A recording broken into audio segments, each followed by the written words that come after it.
Commander Zexai clicked his mandibles nervously as he watched the tactical display aboard his flagship. The blue-green world below them had seemed like an easy conquest just 3 cycles ago. The indigenous species, these humans, appeared primitive, their technology centuries behind the hegemony's advanced weaponry.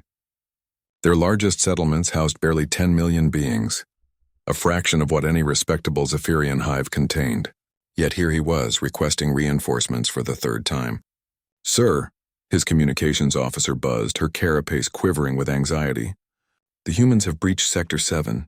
They've somehow bypassed our plasma barriers using crude projectile weapons." Zexai's 4 eyes narrowed.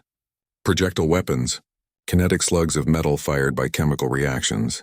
It was like watching a primitive wielding stone tools defeat energy shields that could deflect neutron blasts. The physics shouldn't work, yet somehow these humans made it work. "How many casualties?" he asked. 17 battalions, sir. The humans. They don't fight like any species we've encountered.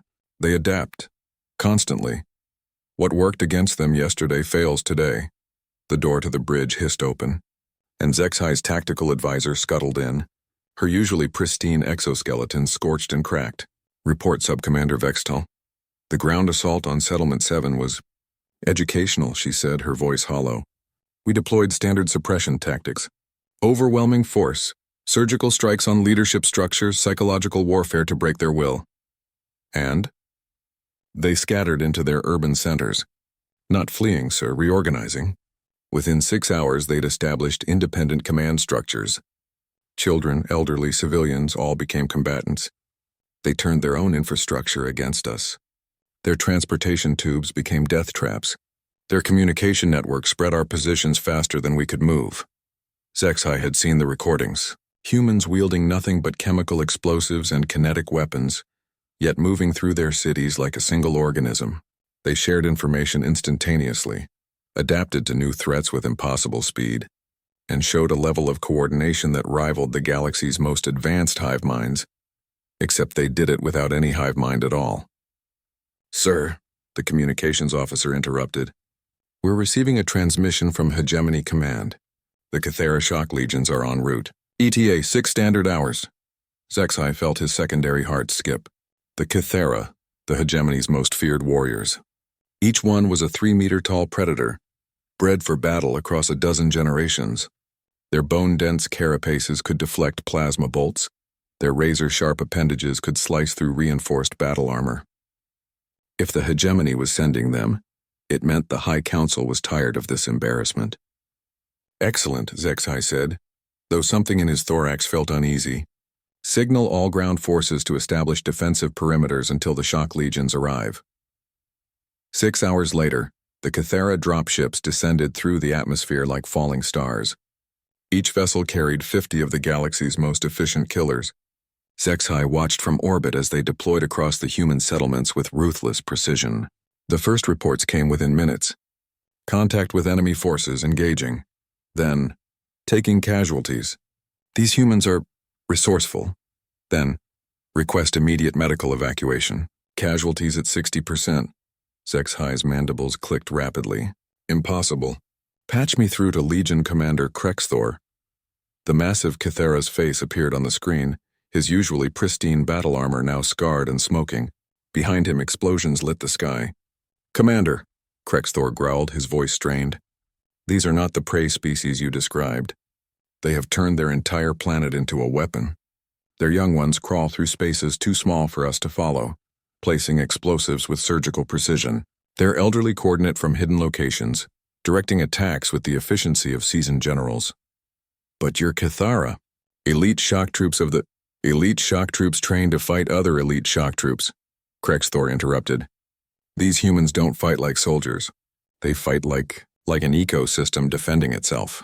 Every building, every vehicle, every piece of technology has been weaponized. They've made their weaknesses into strengths." The transmission cut to static. Zexai stared at the tactical display as red markers, indicating Cathera casualties, multiplied across the planetary surface.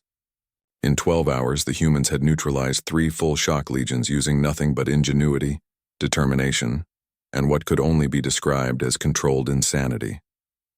His communications officer approached hesitantly. "Sir, We're receiving another transmission from Hegemony Command. More reinforcements? No, sir. It's the Emperor himself. The main screen flickered and the ancient form of Emperor Voxmiran appeared. His 1,000-year-old carapace was adorned with the scars of 100 conquests, his eyes holding the wisdom of countless victories. Commander Zexhai, the Emperor's voice resonated with barely contained fury. You were tasked with conquering a primitive world. Instead, you have managed to awaken something far more dangerous than any enemy we have faced in 3 centuries. Your Imperial Majesty, I don't understand. These humans, Commander, are not primitive. They are something worse. They are young. The Emperor leaned forward. Every species we have conquered reached a peak, a point where their technology, their society, their evolution stabilized. They became predictable, but these humans, they are still becoming something. Zexhai felt his blood turn cold. Your orders, Imperial Majesty? Withdraw all forces immediately. Establish a quarantine perimeter around this system. And Commander? Yes, Your Imperial Majesty. Pray that they remain satisfied with their single world, because if they ever decide to reach for the stars... The Emperor's image flickered and died. As Zexhai gave the withdrawal order, he couldn't shake the memory of the last intercepted human transmission, broadcast from their largest settlement.